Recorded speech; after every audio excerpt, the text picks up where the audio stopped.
What's up, everyone? Welcome to Muv-Luv photonmelodies. It's a collection of 3 different stories. We have 2 more stories from the alternative world, plus the infamous Altered Fable, which I believe is a canon epilogue to Takeru's story. It's absolutely an epilogue to his story. It takes place, in the world that we entered at the end of Alternative. This new extra world where Yuhi's there, Kasumi's there, just a whole slew of people are there. So I'm very interested to see how that turns out. That's where I'm hoping to end this series on. Still hoping, honestly. I'm going to play through Adoration and Resurrection first, and depending on how long those are, I mean, if they're really short, then yeah, I'll probably do Altered Fable next. But what my plan is the fact that the day after is supposedly releasing sometime in early February. It's currently February 3rd as I'm recording this. I don't know how long these are, but if they're long enough to pad out this recording session, I might cut this recording session a little bit short. And if the day after releases between this recording session and the next, I do plan on playing that before Altered Fable, because I do want to end my Muv-Luv journey with Altered Fable. I want to end on Altered Fable. What's up, guys? Editing IPlayVidya here. Just wanted to pop in real quick. I know I mentioned this briefly in an edit at the end of the Photon Flowers playthrough, but the day after did release, literally the day after I recorded this. So I just wanted to pop in real quick and confirm that 100% yes, this is the plan I'm going with. I'm going to finish Adoration, start and finish Resurrection. Then after I've completed those 2 episodes, I will jump over to the day after, play through those episodes, then jump back to photonmelodies and wrap everything up with Altered Fable. That's 100% what I plan to do going forward, as long as Ages doesn't drop like yet another thing out of fucking nowhere. But just wanted to pop in and confirm 100% is what I'm going through. It's not a if it happens, maybe, like, nope, that's 100% what I'm doing. So with that being said, back to the video. I want to be able to wrap this all up with Altered Fable. That's what I want to do anyway. Because I feel like that's the perfect, wrapping up point until there's more. Until we have more full stories. And from what I understand, Unlimited the day after is going to be a longer thing too, so. But that's, I don't know, I feel like Altered Fable is the right one to wrap it all up with. I feel like it is. But of course, if this recording session isn't long enough, or if the day after does not come out before my next recording session, obviously I will play Altered Fable then. But I'm just letting y'all know ahead of time what my plan is going into this. But anyway, I've been stalling long enough. Adoration. I know nothing about it. Let's go. Another story. I've seen this intro before. Here we go. A little description. A novella-length spin-off title set in the world of the Eurofront, a Muv-Luv alternative side story originally serialized in Hobby Japan Monthly and later republished in the book Duty Lost Arcadia. It is only the second game in the franchise to take place in Europe after Rain Dancers, as featured in Muv-Luv Photon Flowers, and offers a rare glimpse into what the world of Muv-Luv alternative is like outside of Japan. When an uptight Japanese cadet gets stationed at a British military base during the final leg of his Royal Guard training, he thinks he's got it all figured out, but he soon discovers that there's more to being a service pilot than sheer discipline when he's assigned to the Cerberus Battalion, an esteemed TSF corps full of elite but eccentric surface pilots, alongside a trio of buxom babes whose frisky flirtations throw him off at every turn. He'll have to learn to loosen up and adapt to the unexpected in order to truly understand what it takes to be a soldier. Interesting. Okay. Alright. Well, let's see what you got, Adoration. Let's start.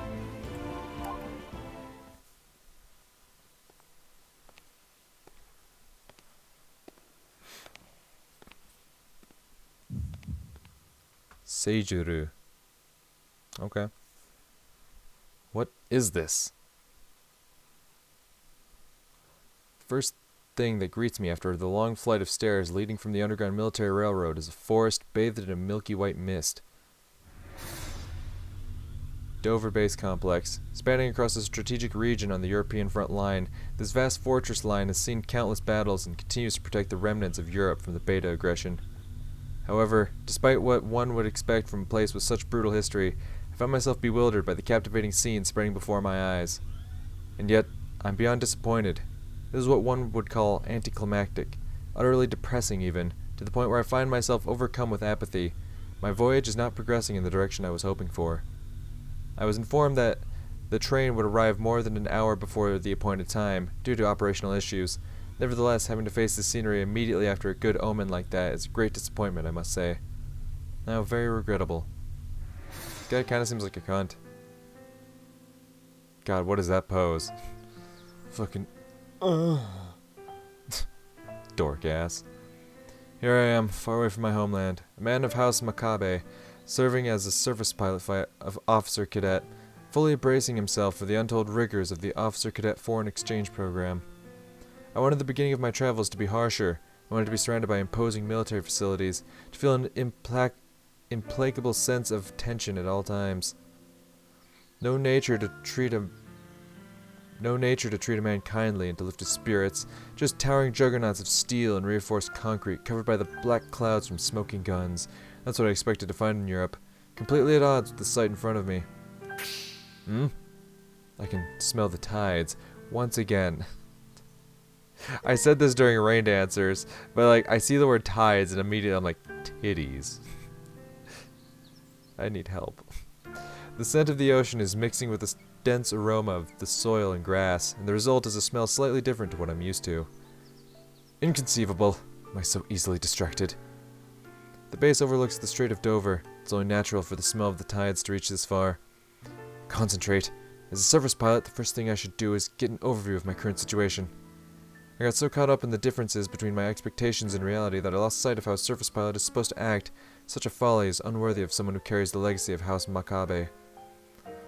Before I do anything else, I should take deep a breath. A deep a breath? I don't think that's right. And supply fresh oxygen to my brain. That should help me clear my thoughts.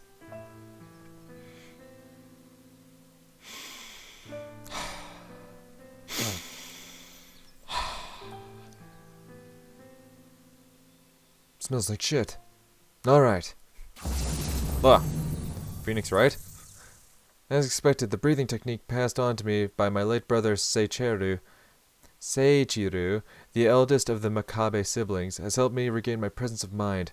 I'm okay now. Let us observe the surroundings. Tree. Yes. The colors, they seem to be slightly different from those in Japan. This is more than a mere optical illusion caused by the morning mist glistening in the sunlight. Everything my five senses take in, from the cries of the birds to the taste and smell of the air, feels familiar, and yet so alien. It's easy to notice some subtle, conspicuous differences. Home is far away. So that's what my elder brothers meant when they said that one is able to observe Japan and one's own self clearly when treading on foreign soil. But of course, by witnessing the scenery of a foreign country, the memories of Japan carved into my heart are sure to burn brighter. I'm a stranger in a strange land. The situation compels me to be aware of my origin. My body stiffens when I think of the heavy responsibility entrusted to me as a representative of the Empire. My mind must have been clouded for me not to realize this sooner. An invaluable educational experience in less than a day. Not bad, Europe. I'm sure the next 10 days will be a glorious capstone for the 2 years I've spent in the Imperial Royal Guard's surface pilot course. This is exactly what I expected. Over 40 of us surface pilot cadets have been sent out to the front lines all over the world. In the name of the Royal Guard in Japan, I promise that I, Makabe Seijurou, will learn all there is to learn about the spirit of chivalry, as shown to me by the West German military elite. I shall grow into an upstanding soldier who can protect his nation. Unrecognizable I will be by the time I return to the Empire. That being said, all I can see in this hazy forest is what's right in front of me, thanks to the mist. A complication. My field of view is compromised. I need to leave the pickup point post-haste. Though I could always take a nap to help preserve energy, but regrettably, I'm not in the mood to do so. The sleep plan I designed to combat jet lag was flawless. I'm not even slightly drowsy. What to do? There's time to spare until the designated rendezvous hour. The military-grade Casquio on my left wrist. Casquio, huh? Yeah, it's another knockoff brand. I know because I'm wearing a Casio stopwatch right now. So, nice. There's no, that's Phoenix, right. My wristwatch is a Casio made by a Japanese watchmaker of worldwide renown. Its incredible accuracy reveals that of its previous owner, my second eldest brother, Seijurou. Both of them are very dependable. Now then, what should I do? Waiting here without doing anything would be the worst possible choice. It would be no different from squandering the rare advantage I've acquired by arriving early. Not to mention, it would be the height of foolishness to indulge myself in idle thoughts and waste this precious time away. I know. In times like this, I should put into practice one of the Royal Guard's core tenets. Whatever the time, wherever the place, you must always be prepared to face an emergency. I must keep in mind the words of my third eldest brother, Ninzaburo. If you want peace, prepare for war. That means I should always be ready to face the worst case scenario. But what exactly would that be, I wonder? How about what if the Beta came across the Strait of Dover right this instant? Indeed, that's a pretty good scenario, if I do say so myself. Well now, the Beta have swarmed here, and in response, the whole Dover base complex would do their utmost to terminate the enemy. Since it would be under attack from the smaller breeds, all ground-level facilities would be locked down. Wait, what? Were that to happen, I would be alone out here. Hence, retreating would be the obvious choice. After a tactical retreat made harder by the fact I'm unarmed, I would finally be chomped to death by one of the lesser strains. The end. That's preposterous. In the end, I would have died without contributing a single thing to the Empire, His Majesty the Emperor, or Her Highness the Shogun. My death would have been absolutely pointless. What a shameful display. How utterly unbearable. Just thinking about it makes my blood boil. Such a disgraceful death would soil the Makabe name for generations to come. Huh? Oh, curses. Did I get too excited? I'm feeling dizzy. I must take a deep breath, supply fresh oxygen to the brain cells, and clear my thoughts. What a fucking dork. I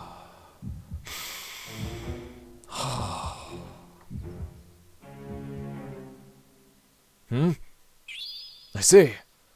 The maxims handed down by the elder brothers are wise indeed. Things are clear to me. You might even say the scales have fallen from my eyes. This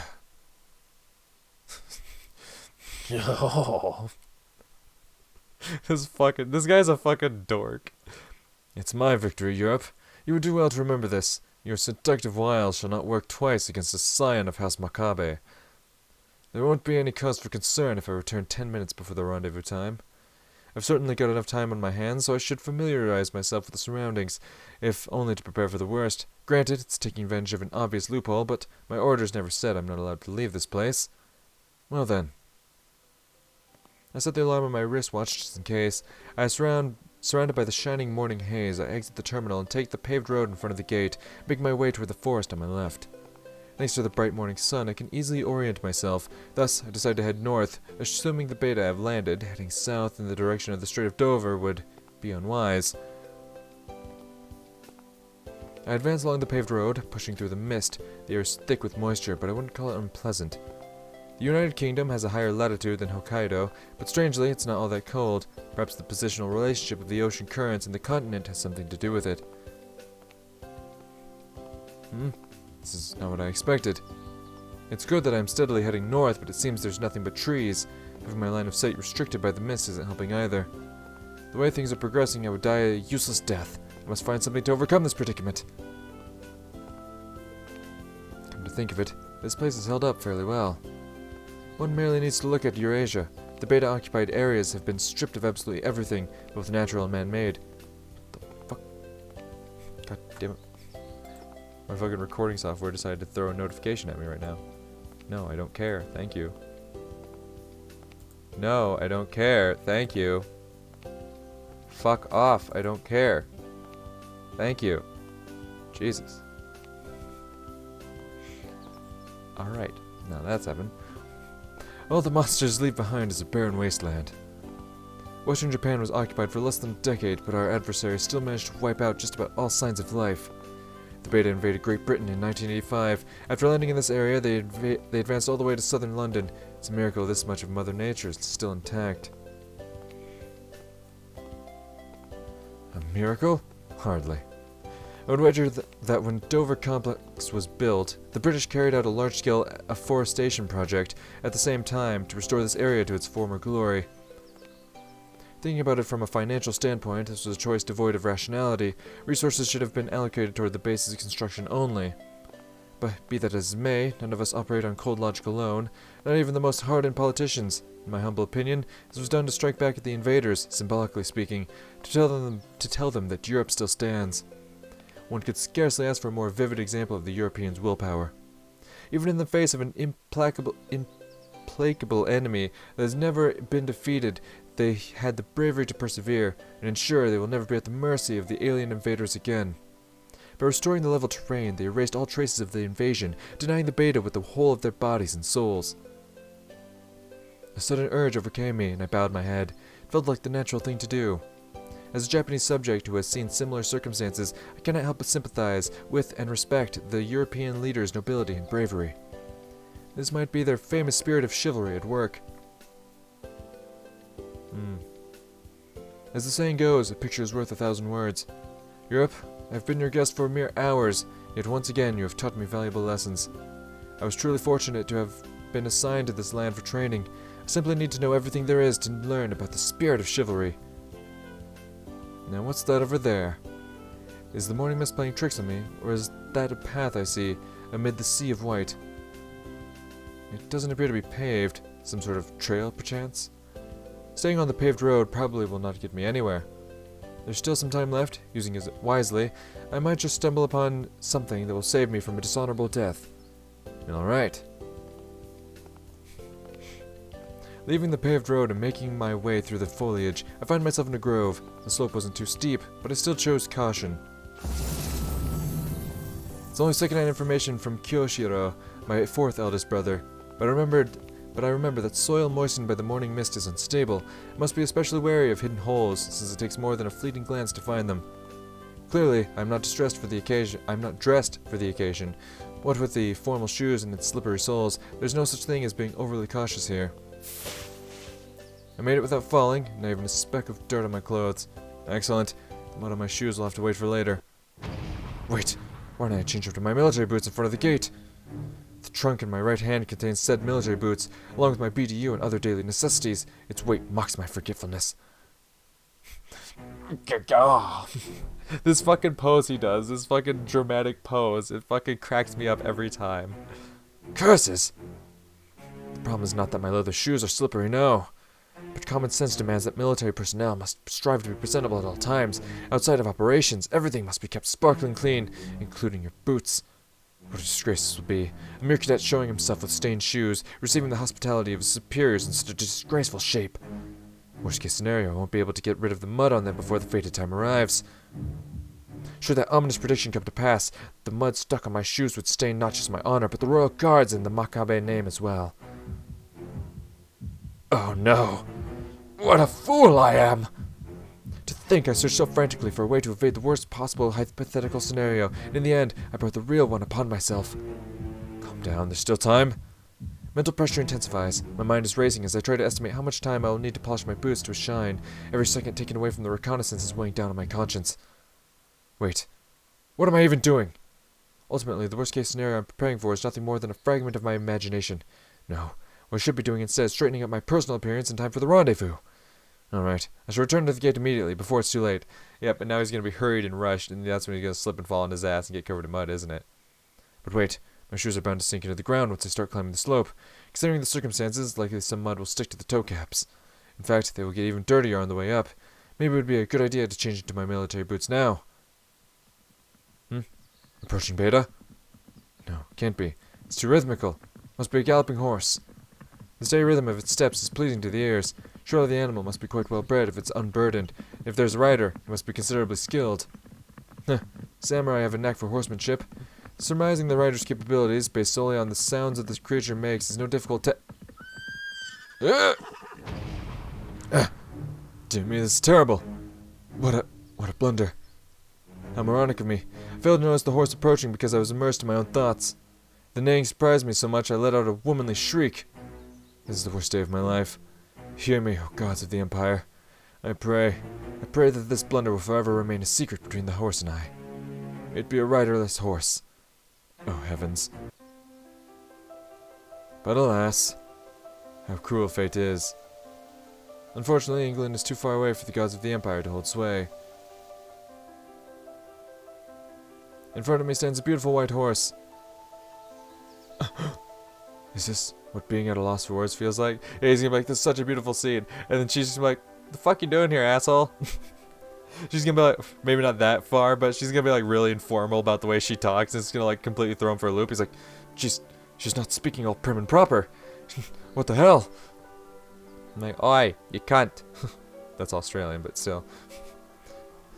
Is this what having your breath taken away feels like? It's too much. You could claim it's the visual interplay at work, but the beauty of the scene scarcely seems real. The morning mist disperses, revealing a young woman born in a foreign land. Her skin is milky white, and her countenance dignified. Shining platinum hair sways in the wind, while the pupils of her eyes vibrate like magnificent sapphires. Absolutely lovely, an ethereal beauty that stepped right out of a painting. Oh, she's German. Yeah, at least I'm guessing from Ish. That's all I know is Ish. I know that's in mine. Mine's a German word for sure. And das. Pretty sure it's German. There's no time for your stupidity to get the best of you, Seijurou. You have to say something, but what? Is it English? Or on British soil and the United Nations forces are stationed here? Not to mention it's the official international language. If you don't speak it now, then all those years of learning would have been for nothing. I swear to God, if she says English can eat shit, I'm gonna laugh my ass off. I think I caught something that sounded like well. How could my proficiency be so lacking? Wasn't I at the top of my class? I should be like a drawn blade. But here I am, declare loss when facing the genuine Queen's English for the first time in my life.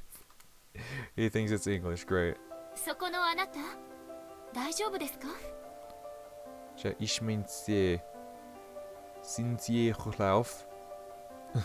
She looks somewhat irked now. I have to say something soon.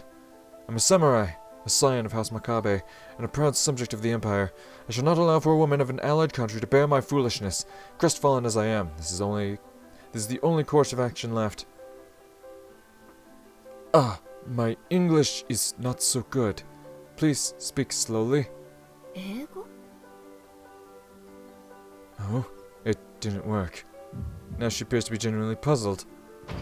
An utter defeat! Even though I am a long way from being fluent in English, I still came to a land where the language is widely used. I chose to visit Europe, blind to my shortcomings, and now my shame shall be exposed far and wide. I deserve to be a laughingstock. Please stop. Don't stare at me like that. Huh? What? I can understand her now? Yes, I'm okay.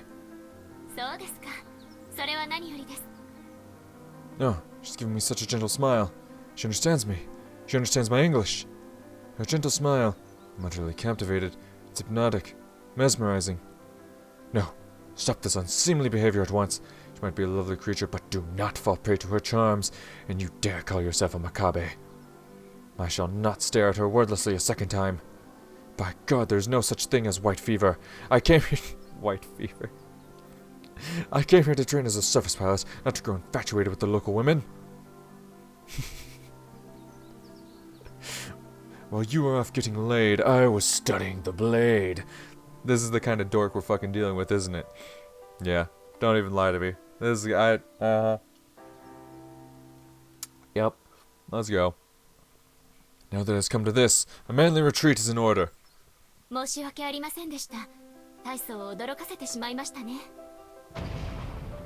I know that's a son of House Makabe, a royal guard cadet. To make things worse, was surprised by the sound of your horse and thus started shrieking like a little girl. Believe me, I'm fully aware. There's no need to rub salt into my wound.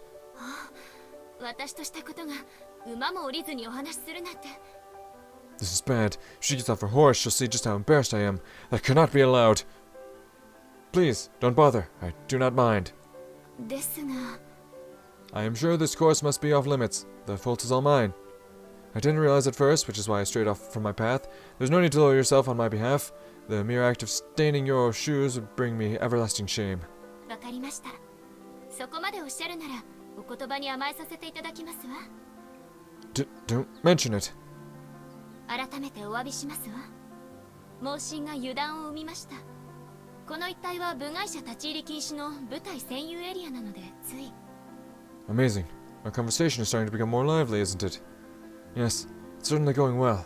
I'm overriding a horrible first impression with a good one. But it's far too soon to declare victory. Now, what comes to mind when you think of Great Britain? That's right, a gentleman. Therefore, I'll do my utmost to mimic a British gentleman. My lady, if perchance I have been a hindrance to your daily routine, I beg for your forgiveness. I am relieved beyond words that my carelessness did not cause you any injury. This guy's a fucking dork. That's the thing. Like, he's a dork, but it's endearing. Like, I'm legit enjoying this guy's dorkishness. It's great. Even then, please allow me to apologize for my rudeness. With your level of horsemanship, falling from your steed would be well nigh impossible. I can tell, because making your horse run like that is impossible for an average rider. I ended up being so engrossed in the rhythm of its gait that I completely forgot to move aside. You're considerably skilled, that much is certain. Well, I should be like, nah dude, this is my first day. Well, my explanation not only conveyed the reality of the situation, but also what I was feeling at the time. Moreover, I only spoke words of truth, albeit slightly exaggerated for rhetorical effect. Splendid, if I do say so myself.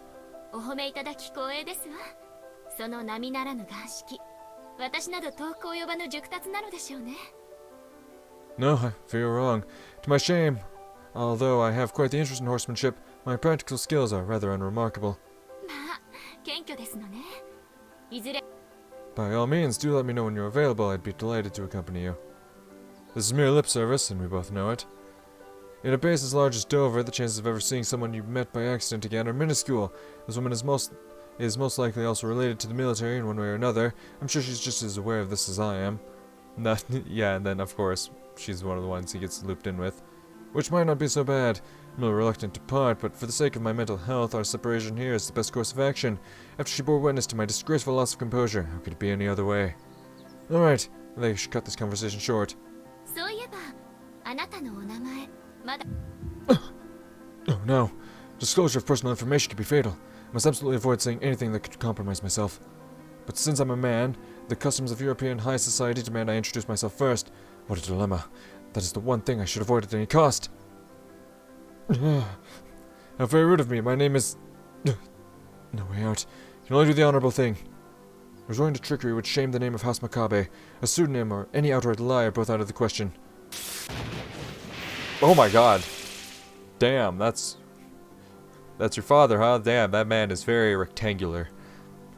The traditions of House Makabe have been handed down from my ancestors to my father, Seijurou, and then to my brothers and I. Not in a million years would I dare defile them, since I am the lowest in the hierarchy. Huh?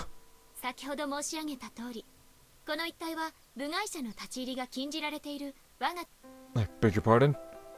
I didn't really pay her words much attention before, as I was so flustered. When she says this area, could it be it includes this very horse training range I'm standing on?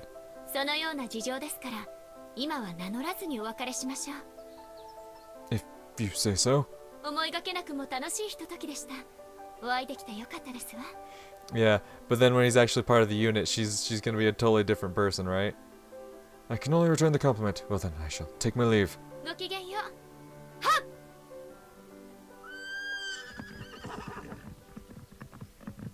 What a blunder. Before I even realized, I wandered straight into a restricted area. There should have been warning signs, but I don't intend to shift the blame. Had something like this happened back during the Cold War, I would have been restrained immediately. Instead, I was granted sympathy and understanding. The alarm? I better hurry to the rendezvous point at once, or else I'm going to be late.